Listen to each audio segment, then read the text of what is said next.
Hallelujah. सबको जय मसीह की। मैं प्रॉफिट सुमनदीप और आपका स्वागत है बिशप अमरदीप मिनिस्ट्री में। प्रभु आपको ब्लेस करे और आप आशीष को पाएं प्रभु यीशु मसीह के नाम से, क्योंकि प्रभु महान है, राजाओं का राजा है, प्रभु का प्रभु है। वो आपके जीवन में अद्भुत कार्य करे और आप आशीष को पाएं, छुटकारे को पाएं प्रभु यीशु मसीह के नाम से। और आज का हमारा टॉपिक है कि स्वर्ग में धन कैसे इकट्ठा करें। बहुत से हम प्रार्थना करते हैं, मिरेकल मनी की भी प्रार्थना करते हैं हम, और लोगों के जीवन में मिरेकल मनी होती है और किसके हज़ारों रुपये आता है, किसके अकाउंट में लाखों रुपये आता है, किसके में मिरेकल मनी परमेश्वर करते लोगों के अलग अलग जीवनों के अंदर। लेकिन आज हम बात करेंगे स्वर्गीय धन की। मैं हमेशा कहता हूँ कि हमारी जो चर्च है वो भी इस खाती है कि धन बुरा नहीं है। बहुत से लोग हमें मैसेज करते हैं, कुछ पास्टर लोग हमें मैसेज करते हैं कि आप धन के बारे में बोलते हो, धन के बारे में बोलते हो, धन के बारे में बोलते हो। हम हमेशा ही कहते हैं कि परमेश्वर का वचन कहता है कि मांगो तुम्हें दिया जाएगा। वहाँ पर यह नहीं लिखा कि आप ये मांगो, आप लिखा आप कुछ भी मांगो प्रभु के नाम से। आप किसी की जिस चीज़ की जरूरत है वो तो वही चीज़ मांगेगा। इसलिए परमेश्वर का वचन जिस तरह हम सिखाता है हम उस तरह परमेश्वर की अगुवाई में चलते हैं। और परमेश्वर का हम कहते हैं कि प्रार्थना करते हैं परमेश्वर के आगे। परमेश्वर लोगों के जीवन में अद्भुत कार्य करता है और धन की आशीष देते हैं और ब्लेस्ड होते हैं प्रभु यीशु मसीह के नाम से। हालेलुया। और मैं आपसे भी कहना चाहता हूँ कि बहुत से लोग हैं जो कहते हैं धन के बारे में नहीं बोलना चाहिए, धन के बारे में नहीं बोलना चाहिए। लेकिन हम कहते हैं जिसको जिस चीज़ की कमी है और उस चीज़ में परमेश्वर उसको फलवंत करे। लेकिन आज हम बात करेंगे स्वर्गीय धन के बारे में। बाइबल बोलती है कि धन का लालच, धन का जो लोभ है वो बुरा बात है। मालूम मैंने बोला था उस दिन, वो बहन बोल रही थी कि मुझे अमीर होना है, मुझे अमीर होना है। ना वो प्रार्थना करती, ना वो आराधना करती थी, कुछ भी नहीं करती थी। उसके मन में बस एक ही बात थी कि मैंने अमीर होना है। तो ये बातें गलत होती हैं। इसलिए धन बुरा नहीं, धन का लोभ बुरा है, धन का लालच बुरा है। जो हम धन के पीछे पड़ जाते हैं और काम ही करते रहते हैं और हमने पैसा कमाना है, हम यही बात करते हैं हमने पैसा कमाना है। तो ये चीज़ें गलत हैं। और आज मैं इन्हीं बातों में से कुछ बातें मैं आपको फटाफट बताऊंगा परमेश्वर के वचन में से, और कि स्वर्ग में धन हम कैसे इकट्ठा कर सकते हैं। मैं आपको 12 तरीके बताऊंगा कि हम स्वर्ग के धन कैसा इकट्ठा कर सकते हैं, जो कि परमेश्वर का वचन कहता है कि जिस तरह अगर हम पढ़ते व्यवस्था विवरण 28 में 1 में लिखा हुआ है कि अगर तुम परमेश्वर के आज्ञाओं पर चलोगे तो परमेश्वर आपको आशीष देंगे। पहली बात हमारी यही है कि हमने परमेश्वर की आज्ञाओं पर चलना है ताकि हम वो आशीष पा सकें जो परमेश्वर ने अब्राहम को आशीष दी थी, जो परमेश्वर ने कहा था कि तेरा वंश आशीषित होगा, जो परमेश्वर ने बाइबल में आशीष दे कि हम उन आशीषों के हम अधिकारी होने पाए। हालेलुया। और मैं आपको बताऊंगा कि स्वर्ग में धन कैसे इकट्ठा करें। पहली बात अगर हम करते हैं तो कि मन में विचार करना प्रभु के अच्छे कामों के बारे में।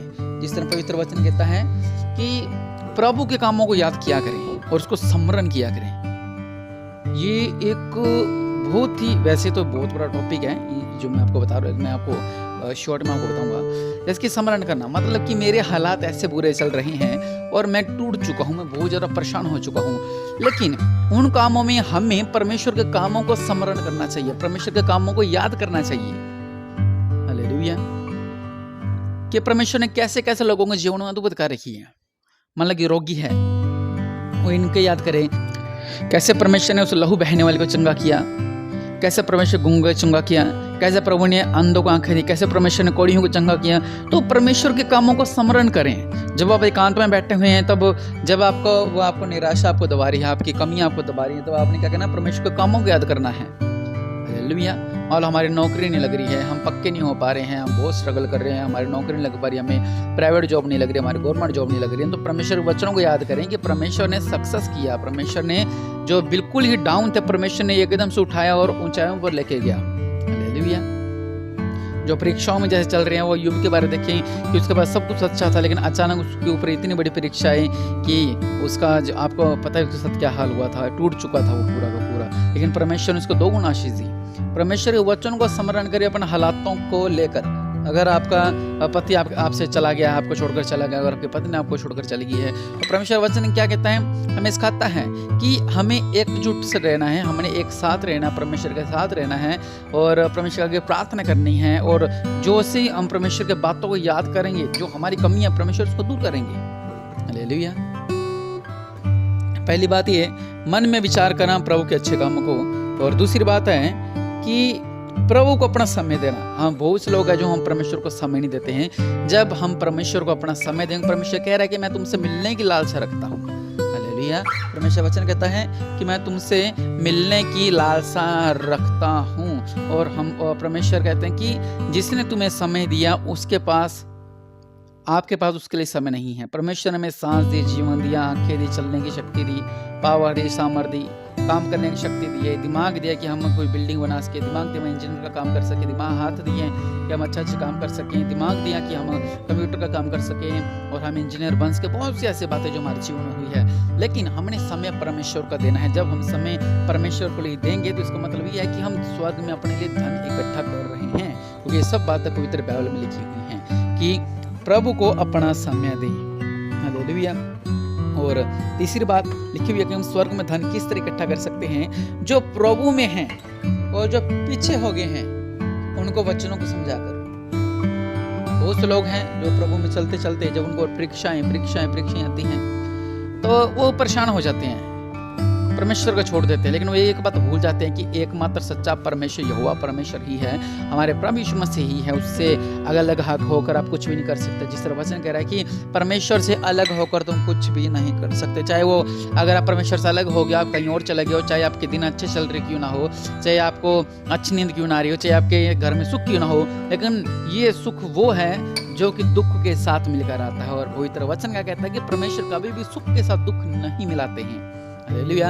उन लोगों को वचन के बारे में समझाएं, उन लोगों को बताएं जो परमेश्वर से पीछे हो रहे हैं। मतलब आपके भावना में कोई आ रहा है, आपको लग रहा है कि वो 6 महीने से अब आया, 4 महीने बाद आ रहा है, 1 महीने बाद आ रहा है, आप उनको गाइड करें, उनसे बात करें कि आप पीछे क्यों जा रहे हो, आप परमेश्वर के भावना में क्यों नहीं आते हो, उनको गाइड करें ताकि वो आप लोग स्वर्ग में धन इकट्ठा कर सकें। जब वो बचेगा, जो चर्च आने लगेगा, जो परमेश्वर की महिमा करने लगा, उसका प्रतिफल भी आपको मिलेगा और आपको भी आशीष मिलेगा कि आपने उसके लिए उसको गाइड किया, उसको आपने उसके दिमाग में ये बात डाली कि परमेश्वर उससे प्रेम करते हैं। हालेलुया।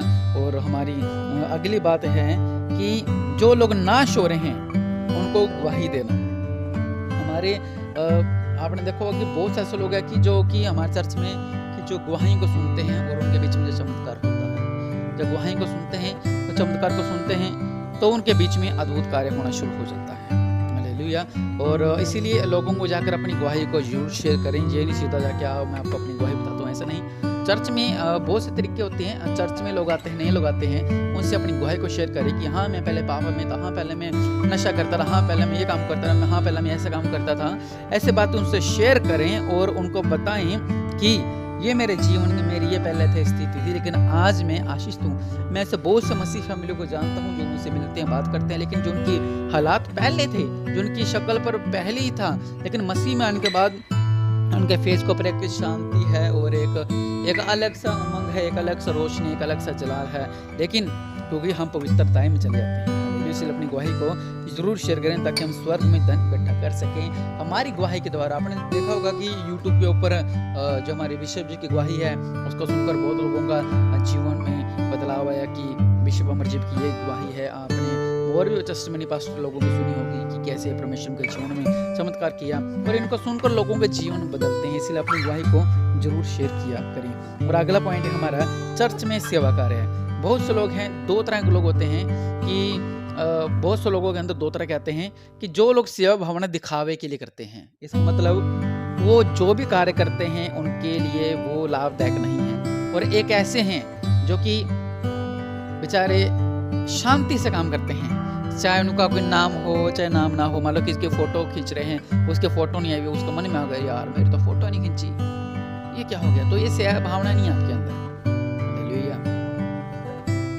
मैं खुद जाकर अभी नहीं जा रहा है, खुद जाकर मैं शनिवार को टेंट लगाता था, मैं खुद जाकर पड़ते बांधता था, मैं खुद जाकर पैपे हम गाड़ते जाके, मैं और मेरी टीम के लोग, मैं खुद जाकर सारा काम करवाता था। अब नहीं जा पा रहा हूँ, कुछ समय थे। लेकिन परमेश्वर के कार्य की सेवा कार्य होना चाहिए, एक मन के अंदर भावना होनी चाहिए कि हाँ ये सेवा करनी, ये सेवा करनी। ये नहीं है कि दिखावे की सेवा मत करिए। और ये सेवा परमेश्वर को भी पसंद नहीं है कि हाँ मुझे लोग जानेंगे कि हाँ मैं सेवा कर रहा हूँ, हाँ मुझे लोग जानेंगे कि मैं सेवा कर रहा हूँ। इसका मतलब आप स्वर्ग में धन इकट्ठा नहीं कर रहे हो, आप स्वर्ग में अपने लिए छल इकट्ठा कर रहे हो। हालेलुया है। ये भी 2 शब्द धन और ये भी शब्द छल। आप अपने लिए स्वर्ग में धन इकट्ठा नहीं करें, आप अपने लिए एक छल इकट्ठा कर रहे हो कि आप दिखावटी सेवा कर हमारे मैंने बहुत से लोगों को देखा कि जैसे मान लो कोई आ गया तो एकदम से झाड़ू पकड़ ली, जैसा कोई आ गया एकदम से पर्दे लगाने लग गए। तो ये दिखावटी प्रेम ना करे, आत्मिक प्रेम करे परमेश्वर के आगे। उस दिन इस संडे मैंने भाई को मैंने देखा, वो सुबह 2-2:30 बजे काम से आया और सुबह 5:30 बजे हमारा टेंट लगवाने के लिए चर्च का चला गया। देखो 2:30 बजे आया और 3:30 बजे सोया और 5:30 बजे वो टेंट लगवाने चला गया। ये होता है प्रेम परमेश्वर का। हालांकि हमारी वो मेरी टीम में है वो, हालांकि वो स्टेज पे कम आता है, लेकिन फिर भी परमेश्वर मुझसे ब्लेस किया। कैसे? क्योंकि आशीष लेने के तरीके होते हैं। मैं इतनी सेवा करता हूँ, अब भी करता हूँ और करता रहूँगा परमेश्वर के भवन की सेवा, और परमेश्वर मुझे कहाँ से कहाँ तक किया। इसलिए चर्च में जो सेवा करते हैं दिखावटी सेवा मत करें। भी मेरी फोटो नहीं आई जी, चलो जी मैं अगले हफ्ते काम फिर मेरा नाम नहीं लिया, मैं अगले संडे चर्च में नहीं जाऊंगा, मेरा नाम नहीं ले। मैं जो 12 लोग थे 12 में से 10 लोगों का नाम ले दिए, मैं हम दोनों का नाम नहीं लिया। इसका मतलब क्या है कि परमेश्वर जी मेरा तो नाम नहीं आया, मेरी तो सेवा व्यर्थ में चली गई। हम नाम करने के लिए सेवा नहीं करते हैं, हम परमेश्वर के लिए स्वर्गीय धन इकट्ठा करने के लिए सेवा का कार्य करते हैं। हम दर इकट्ठी कर रहे हैं, हम टेंट इकट्ठा कर रहे हैं। ये नहीं कि आपका नाम नहीं आ रहा है, आप जो भी कार्य कर रहे हैं परमेश्वर के लिए आप स्वर्ग में धन जोड़ रहे हैं। ये नहीं भी आपकी फोटो नहीं आ रही है तो आप परमेश्वर को बोल रहे हैं कि मैं भवन में नहीं जाऊंगा, मैं गुस्सा हो गया, मेरा नाम नहीं लिया। तो ऐसे बहुत से ऐसे बात हुई, इसके अंदर मेरा नाम भी नहीं लेते हैं। हालांकि मैं पास्टर जी का लड़का हूँ, मेरा नाम नहीं आता तो मैं बोलूँ नहीं मेरा नाम नहीं आया तो मैं चर्च में जाऊँगा, भवन में नहीं जाऊँगा, ऐसा कुछ नहीं होता। बस आप स्वर्ग में धन इकट्ठा करें परमेश्वर के नाम का। हालेलुया। इसलिए जब भी सेवा करें उसकी सेवा एक सच्चे परमेश्वर की सेवा कैसे करें कि एक एकांत में जाकर सेवा। एकांत में मतलब कि आप कोई भी सेवा कर रहे हैं, आपके अंदर एक परमेश्वर का प्रेम होना चाहिए कि हाँ मैं सेवा कर रहा हूँ, हाँ मैं सेवा कर रहा हूँ, हाँ मैं सेवा कर रहा हूँ। ये आपके अंदर ये चीज़ होनी चाहिए। हालेलुया। दिखावटी सेवा मत करें। हालेलुया। और आगे बच्चे हैं कि अपने घर में पास्टर जी को बुलाकर बंदगी करवाना।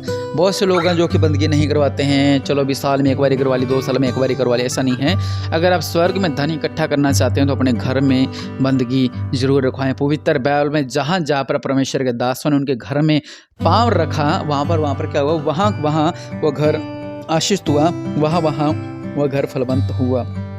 और आगे है कि परमेश्वर के और ज़्यादा नज़दीक आएं। अगर आप स्वर्ग में धन इकट्ठा करना चाहते हैं तो परमेश्वर के आपको नज़दीक आने की जरूरत है। अगर आप परमेश्वर के नज़दीक आएंगे, ज़्यादा से ज़्यादा परमेश्वर क्लोज आएंगे तो क्या होगा, हम आशीष को पाएंगे, स्वर्गीय धन को पाएंगे। और अगले पॉइंट है हमारा कि प्रभु की बंदगी में जाना, मतलब रविवार की प्रार्थना में जाना। बहुत से लोग ऐसे हैं कि जो परमेश्वर ने साफ साफ कह रखा है कि विश्राम दिन को तुच्छ ना जाने। हम विश्राम दिन को तुच्छ जानते हैं, इसका मतलब हम परमेश्वर से प्रेम नहीं करते हैं। हम विश्राम दिन को तुच्छ जानते हैं। परमेश्वर ने कहा कि उस दिन तू कोई काम मत करना बल्कि मेरी संगत में चलना। हालेलुया। हम क्या करते हैं, विश्राम दिन का आदर ही नहीं करते। हम अपने घर में बैठे रहते हैं, बिस्तरों में बैठे रहते हैं, टीवी देख लिया। हाँ जी हम तो ऑनलाइन देख रहे हैं, हमने तो घर में ऑनलाइन देख ली थी, ऐसा नहीं है। बल्कि परमेश्वर की हजूरी में जाने के लिए अपन क्या करना है, प्रभु की बंदगी में जाना बहुत ज़्यादा जरूरी है। और आगे स्वर्गीय धन इकट्ठा कैसे कर सकते हैं, उपवास रखने के द्वारा। आप देखेंगे जिस तरह अस्तर ने उपवास रखे थे तो क्या हो गया था, बंधन टूट गए थे। हालेलुया। उपवास रखने से भी हम स्वर्ग में धन जोड़ते हैं। टाइम ज़्यादा हो रहा है इसलिए मैं आपको शॉर्ट में बता रहा हूँ। आगे लिखा होगा आराधना करना।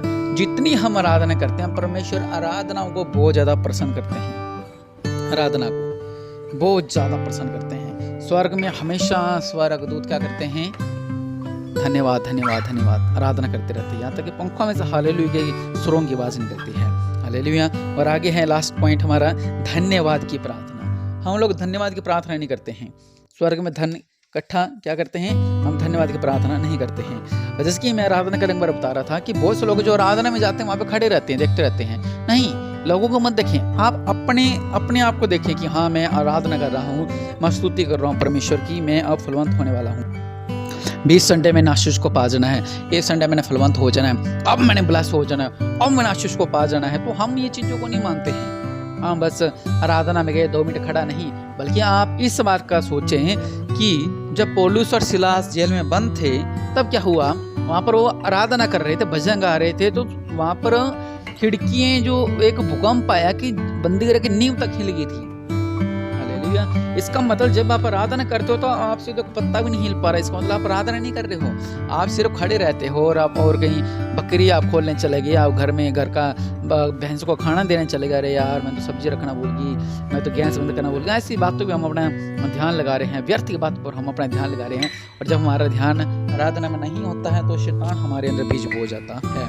और जैसे मैं लास्ट पॉइंट बताया कि धन्यवाद की प्रार्थना, बहुत से लोग हैं जो कि धन्यवाद की प्रार्थना नहीं करते हैं। प्रभु ने, मैं हमेशा कहता हूँ, हमेशा धन्यवाद की प्रार्थना करें। अगर आप खाना भी खा रहे हैं तो परमेश्वर को धन्यवाद दें, सुबह उठ रहे हैं तो परमेश्वर को धन्यवाद दें, आप पानी पी रहे हैं परमेश्वर को धन्यवाद दें, आप फ्रूट खा रहे हैं परमेश्वर को धन्यवाद दें, घर में आपका लाइट है, लाइट के लिए परमेश्वर का धन्यवाद दें, आप आपने एसी देखा परमेश्वर नाव को और आपको धन्यवाद दें, परमेश्वर को धन्यवाद दें। हम सोचते हैं एसी तो हमारा 10 साल पुराना है, नहीं, बल्कि बहुत सी ऐसी बातें हैं कि लोगों की जिनके पास एसी नहीं, बेचारे गर्मी में मर रहे हैं, लेकिन परमेश्वर ने आपको अच्छे एसी दिए, इसलिए परमेश्वर को धन्यवाद दें। हर एक काम के लिए धन्यवाद दें। जो बेचारा रोड पे हैं वो भी परमेश्वर को धन्यवाद दें कि परमेश्वर ने उनको जीवित रखा है। आपने देखो कि रोड एक्सीडेंट कितने होते हैं, बेचारे जो रोड पे लेटे होते हैं उनकी मृत्यु हो जाती है, लेकिन परमेश्वर ने उनको भी जीवित रखा है, इसलिए परमेश्वर को धन्यवाद दें। हर एक काम के लिए जब हम परमेश्वर को धन्यवाद देंगे, इसका मतलब हम स्वर्ग में धन जोड़ रहे हैं। मैं फिर से सारे पॉइंट बढ़ के बता दूं हमको। पहला है कि धन्यवाद की प्रार्थना,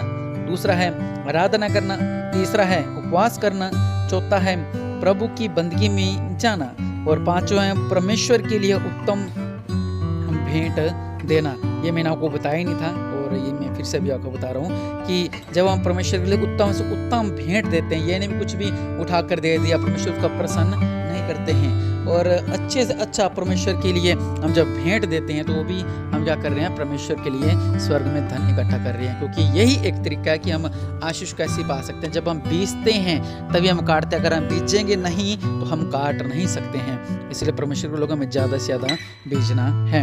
आगे है छठा कि परमेश्वर की ओर ज़्यादा नज़दीक आए, सातवां है अपने घर में पास्टर जी को बुलाएं, और आठवां है चर्च में सेवा करना, और नौवां जो लोग नाश हो रहे हैं उनको गवाही बताना, और 10वां है जो प्रभु से पीछे हट गए हैं उनको जाकर उनको सुसमाचार बांट रहे हैं, उनको वापस अपनी ओर खींचना, और 11 है कि प्रभु को अपना समय देना, और 12वां है कि मन में विचार करना, प्रभु के अच्छे कामों को स्मरण करना। इसलिए प्रभु आपको ब्लेस करे और आप आशीष होने पाए। वीडियो को शेयर करें ताकि लोग समझ सके कि हम स्वर्ग में धन कैसा इकट्ठा कर सकते हैं। वो बेचारे बच्चों को तो पढ़ लेते हैं, लेकिन उन्हें ये समझ नहीं आता कि स्वर्ग में धन में कैसा इकट्ठा करें। अच्छा वो क्या होता है, स्वर्गीय धन क्या होता है? शायद स्वर्ग में भी हमें कुछ पैसा परमेश्वर के लिए जोड़ना पड़ेगा, ये नहीं होता, ये का आत्मिक धन है। ये लोगों को बताएं कि ये पॉइंट होते हैं, इस समय स्वर्ग में धन इकट्ठा कर सकते हैं। मैंने थोड़ा जल्दबाजी में आपको बताया है, लेकिन मैं उम्मीद करता हूँ आप इन बातों को समझ गए होंगे। परमेश्वर आपको ब्लेस करे और आप आशीष को पाएं प्रभु यीशु मसीह के नाम से।